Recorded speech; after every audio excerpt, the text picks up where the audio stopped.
Ménilmontant. It's the same kind of heights, but it's a sort of a ridge of a hill, which also has a lot of natural water sources, which used to feed Paris, because for some reason you go high on a hill, you get fresh water. You know, try and work that out. So you've got a lot of curiosities up there on this area here. If you look here, you see the Cimetière du Père-Lachaise is there. Can you see my mouse? And then just above it, this area here, Belleville and Ménilmontant. It's on a hill, quite a steep hill. You've got some classic old photographs from people like Willy Ronis, Cartier-Bresson, Doisneau, Henri Doisneau, things like that. Is it? No, Robert Doisneau, Henri Cartier-Bresson, and Willy Ronis, in black and white photographs, on these hills, looking down the hill with the sun setting, looking towards Paris. Absolutely fantastic. So that's a great area to discover. You can discover winding streets, hidden little alleyways, and things called regards. Regard in French, it means to look. You know, regardez, look. And they have these things called regards. And basically they're like these funny little houses, and you go into them and you go down some steps and you look at the old aqueducts, which are just under the ground, or well springs, bringing water into the city of Paris, if you know where to find them. And the great thing with Paris is that I've been here for many years now, and I haven't actually spent as much time as I could have walking around. So the great thing is I occasionally discover something amazing, like a stunning regard up on the heights somewhere in one of the outlying districts that I didn't even know was there. I found one recently in the last few months, and I was so happy to find it. And what I haven't done is go down into it. They have open days in Paris once a year, and you can go into places that you can't normally go into, and that's one of them that I'm dying to discover. Why am I telling you this? I'm telling you this because that's the most famous cemetery in Paris. The second most famous cemetery is probably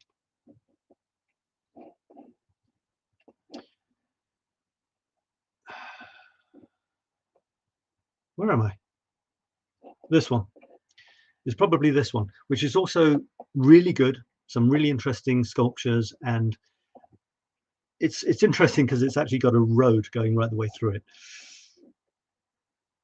But not far behind it, but not with the same character, but still really interesting, is Montparnasse Cemetery. It's flat, so it doesn't have the amazing interest of the hills and the little alleyways and things of Père-Lachaise, and to an extent cemetery of Montmartre. But it does have some interesting sculptures like the one I just showed you, and it's also got two parts because it's got this road going through it, so there's actually two different sections to it, which is nice. It has a lot of interesting things, you know, very famous things like Charles Baudelaire, I think it was Charles Baudelaire, you know, the guy who wrote Les Fleurs du Mal, which is a juicy sort of collection of poetry, which was quite shocking at the time because it was, you know, slightly risqué. And I think what's his name? I think Gainsbourg, the famous French singer, and those sculptures that I showed you one of. The last time I was there, I was looking at a really interesting tomb, which is basically a guy in bed with his wife who may or may not be dead, and I spent some time looking at it. And I think he's called I don't know, Charles Pigeon or something, and he's famous for inventing the light or something, inventing some sort of light. So I looked at that, took some photographs, wandered across to another section of the cemetery, and as we were looking at some other stuff, we were hailed by a woman.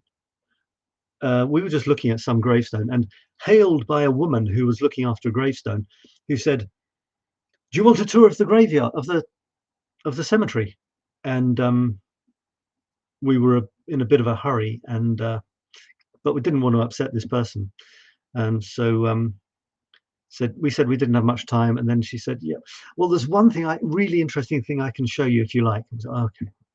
So she dragged us back across the road to the other section of the cemetery, and led us inexorably towards the tombstone, the thing with the guy in bed with his dead wife. And it was too late by then, too late for us to say, well, actually, we've just seen it and spent some time taking photographs. So we had to sort of, you know, be suitably impressed and amazed and surprised. And, you know, so you meet strange characters in cemeteries, and not all of them are dead either. Some people might have said that about me, I don't know. So there's that. So there it is. I'll give you the answer to the quiz because I'll probably forget otherwise. The other sculpture that was created by Niki de Saint-Phal was this is a Wikipedia page, but no, it's not. This is a no, it's not. Anyway, there's a Wikipedia page. This is it. This isn't my photograph, although I have taken photographs of this, of course. It's a cat, a most incredible cat, which is just slightly out of place amongst all the sort of very serious grey or, you know, cream-coloured tombstones, to another friend of hers called Ricardo. I wanted to have a section in this show which is about, in French they call them faits divers, which is, it basically means random facts. You know, sometimes it's, you know, so and so died or someone was attacked, so sometimes it's not very nice, but sometimes it's things like there's a new baker has opened, or there's a new English. I discovered something interesting recently. It's a coffee shop and in an English bus. It's a British bus, double-decker red bus, the sort you see in London. Now, it's not in Paris, unfortunately, but it's near Paris. So that sort of thing. But unfortunately, I looked at this and, well, you know, guess what it's all about? The war in Ukraine, the death of a kind of Corsican nationalist, the French presidential election. So it's not that fun. I wanted fun facts. I'm afraid I don't have any fun facts for you this week. But as I develop the show, I will get some for you. Don't worry about that. Right, let's move back to some of my photographs again. So back, hang on. If you click on last, you go back to them. And I'm just going to see any which are related to Paris in some way. And I have anything I can imagine talking about. So this is my photographs of the last chapter. Right, what can I tell you about these? Well, I'll go backwards. This is part of my series on numbers that I was telling you about. This is one of the loveliest, of course, because it has this plaque here. And I will let you into the secret where you can find these beautiful, atypical, non-typical pictures in street numbers in Paris. And you have to go towards the outer lying districts. Can anyone guess where I'm going to take you? Feel free to leave a comment. I'm leading you towards the northeast of the city.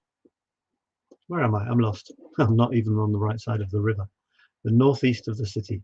There's the Père Lachaise cemetery. Further northeast, further north, near this amazing park, Parc des Buttes-Chaumont, and down to a little series of alleyways, really. Can you see this? It's actually, if I go out one, you can hardly see it there. You can, yeah, there's a grid there, but you can hardly see it. It's this little, it's like a ladder in between two streets. You see these two streets here? There's like a ladder, and this ladder is these villas. And these were built for the people who were constructing the railways, I think well over 100 years ago now. And if you wander down this street, they call it the Quartier de Moussaïa. And if I take you down here, we can sneak into, probably you can't go down them, but I can show you where they are. It's this street here. And if you wander down here, you see things like this. Can you see there? Looking up that street? I wonder if I can let you see right up there. Not quite. And this is a bunch of cottages on a hillside, which has far more charm than the equivalent that you might find in a northern town in England. Absolutely gorgeous little places. They've got little gardens, and they slope down, so the roofs are like a staircase as well. They've got little gardens, and they have beautiful plaques with lovely numbers, like the one I just showed you, like this one here. So that was found somewhere in these. Let me see if I can just show you one more. There it is. Can you see?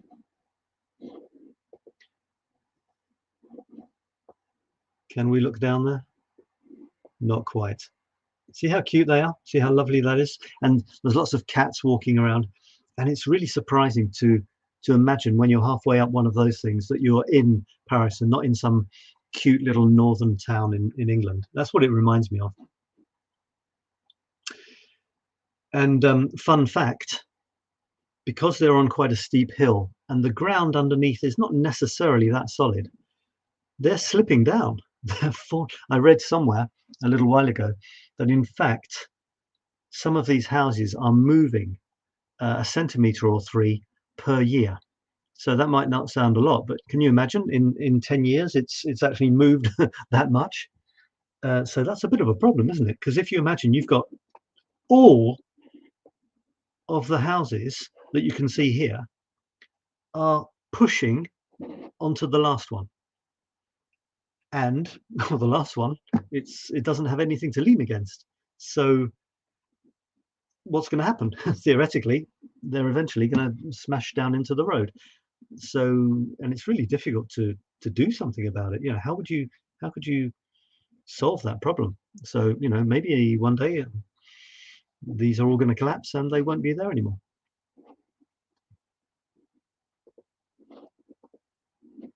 I also, in case you're well, there's my text. You know, there's a text that goes with each of these. If you're interested, this text is actually a poem.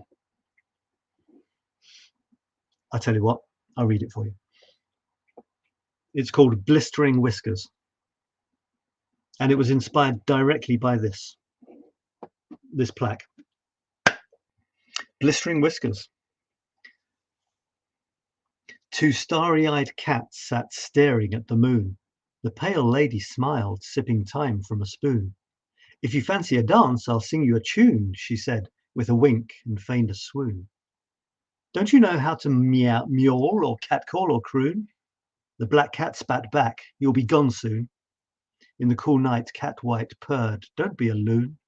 It's we who'll be long gone by the light of noon.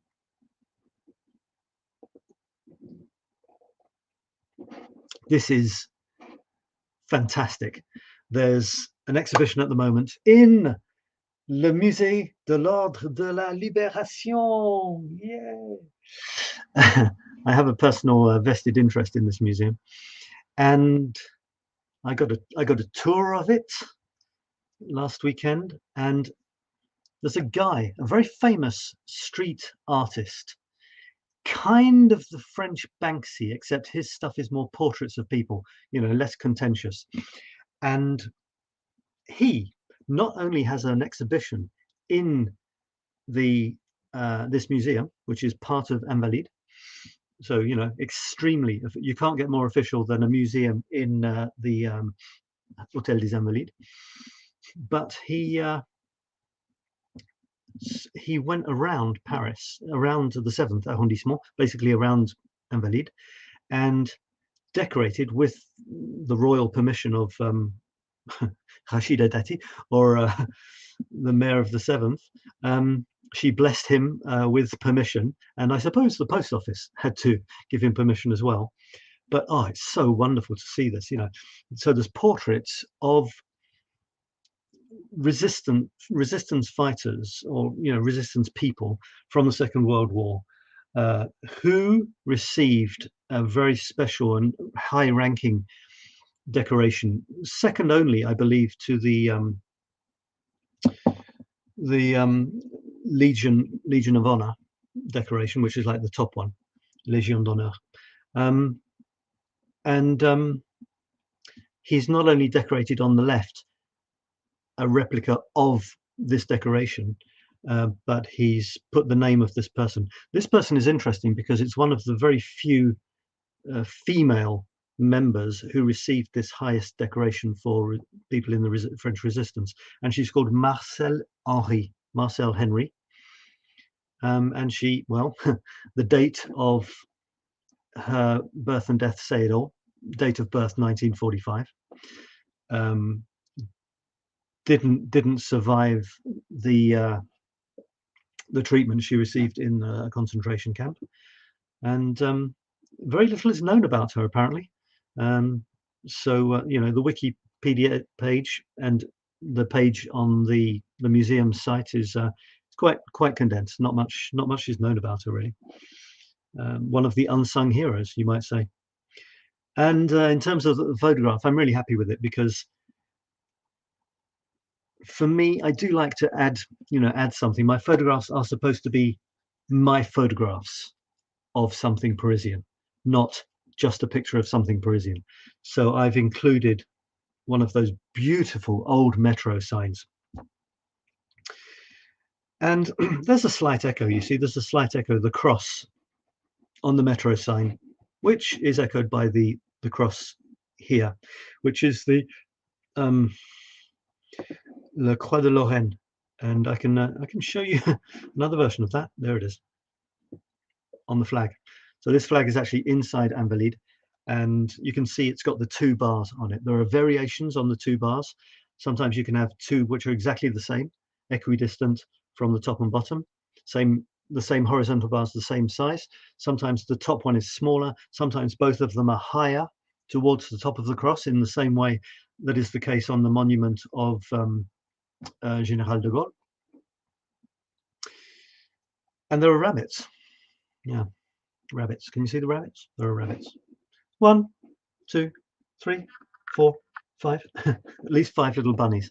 And if you look at the photograph closely, you can see their 2 little ears like this. There are rabbits that live inside in Invalides. I was so excited when I discovered that last year. You see, you learn new things all the time. And there may be a very, very large rabbit hiding underneath the entire thing and with just its ears showing. I'm not sure, or it could be a cat. You can also see that these buildings have the same problem as the buildings that I showed you in the little alley. You see, they're all leaning this way, so they're slowly moving towards the left. Maybe. This. Oh, I was just going to say this is metro signs. That's another thing to talk about in itself. This is another of my passions. Well, no, it's the same passion really. Paris. Anything curious about Paris? The metro signs have gone through various sort of generations and eras. You've got some that are more Art Nouveau. I don't know. I never know whether to say it in English or French. If I say it in English, it sounds a bit crap, like Art Nouveau. But if I say it in French, Art Nouveau, it sounds like I'm trying to be I'm being pretentious. And I finish with something in the middle that just doesn't sound. Anyway, you know, started with 𝗏𝙗𝗏 𝗏𝙗𝗏𝗏, something like that, who did the original metro entrances, the iconic ones, in more than one style, actually. You know, some of them had the red thing, some of them had yellow. You had those big sort of droopy eye things, which scared the Parisians. Some Parisians, they thought that I should be showing you one of these. But do you know the thing with Art Nouveau is that they didn't like straight lines, no straight lines. So they were influenced by plants and, you know, vegetation, a bit like Day of the Triffids. And his famous, like outside the Louvre. Well, let me take you down. Yeah, take you down somewhere so that you can see what I'm talking about. As you can see, this show, it has some sort of structure, but I will go anywhere and everywhere. Whatever occurs to me to say, I will say it. Eventually, when I have hundreds of people watching and asking me questions, I'll be driven by the questions. But right now, I've just got myself. So I'm going to take you down to Musée du Louvre, to a place, which I think is Place du Louvre or Place du Palais Royal, something like that. Down here, I'm going to take you down here, and I'm going to show you what I'm talking about.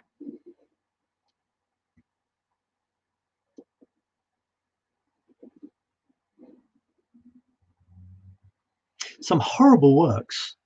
I hope this is temporary because it's taken over a beautiful Paris place where I used to practice rollerblading, actually. So this is what I was talking about. You see that amazing? Can you see that there? That amazing. I thought I would go closer, but I just moved away. An amazing droopy eye type thing. And the Parisians found this, some Parisians found this rather scary at first. They thought that this red light was like the eye of some horrible monster. But luckily, they didn't get rid of them, and there's dozens. Now there's dozens. They're protected monuments. You can't do anything with them. Occasionally, Paris offers a replica of this sort of entrance to a foreign town, which is cool. I think there's one in Moscow, and there's one in Quebec, maybe, stuff like that. Maybe one in Chicago, I'm not sure. So anyway, that was an aside. This one, you see this is a completely different style. but it's actually kind of contemporary. The contemporary of I'm not sure if I have to check if these were produced at the same time or not. But you see, so this is completely different. It's a completely different typeface to this one here. This is in a particular style. I think they call them candelabras, style with the lamp on top. Really cool sort of lollipop lamp on top. And I think this one is called the 𝙑𝙑 or something like that. The French, they put some letters in that they don't pronounce, which is well, so do the English. I'm guessing it's Valdon. I've got my consultant here. How do you say that? Valdon, Val. OSNE. Valdon. Okay, there's an S, but you don't say it, so that's good, isn't it? But I mean, sometimes I make fun of the French having words like that. You know, it's Valdon. Sorry, but you don't pronounce them. They have places like, if I pronounced every letter, it would be Asnières, and they say Agnières, or Suresnes. If you look at it, Suresnes. French, Suresnes. And I say, you know, what's happening here? But then the French say to me, yes, but you've got a town called Worcester, or something like that. And I say, oh, Worcester. Leicester. Oh, Leicester. So what goes around comes around. What else can I tell you? Yeah, I was gonna say that the floweriness here is Art Nouveau, but there's another version of this where you've still got the same typeface. It's actually a special style which comes from having to cut the letters into metal and have middle bits, like the middle of the O. You need to have the middle of the O, you know, to make it an O. But if you're cutting a hole in metal, well, there wouldn't be a middle red bit.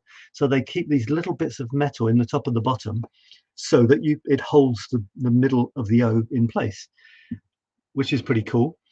So they had that, but outside it's a flowery sort of Art Nouveau, you know, curves, no straight edges. But then there's a new style which keeps the same sort of lettering, but the outside is much more like straight lines with sort of straight designs, and this was more Art Deco. So yeah, really interesting to see the evolution of those. This is the same artist that I told you about. He's called C215. I'm not sure if I won't say this because it might be classified information, but I heard that he may be going somewhere quite dangerous to do some paintings in situ. So watch this space and I'll tell you, with Invalides behind, of course. And what else can I tell you? This is fun. This is in a secret place that not many people know about, especially people who've only come to Paris once, and it's a hidden place. And I'm going to take this opportunity to show you the other Paris quiz that I've created.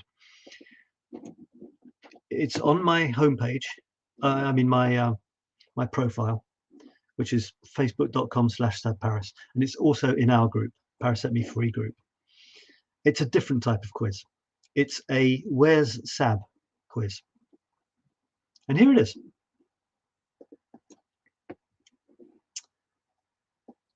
And this is a simple photograph. It hasn't been played around with. It's just me and occasionally my son, who is sticking his head up. And it's very simple. It's Where's Sab? And so it's less sophisticated than the other quiz, but I think it's pretty fun. So I'm going to show you a little thing from Paris, which you may know.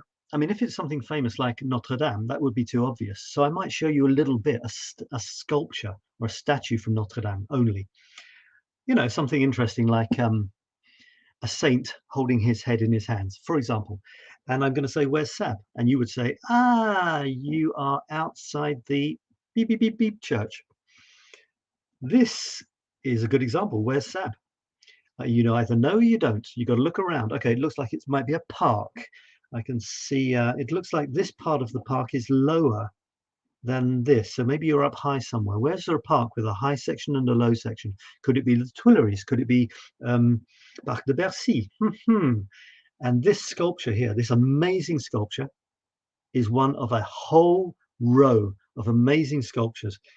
And each one represents a different nationality. I am behind it. So this is not it in all its glory. This is the back of it. You can see it's hollow.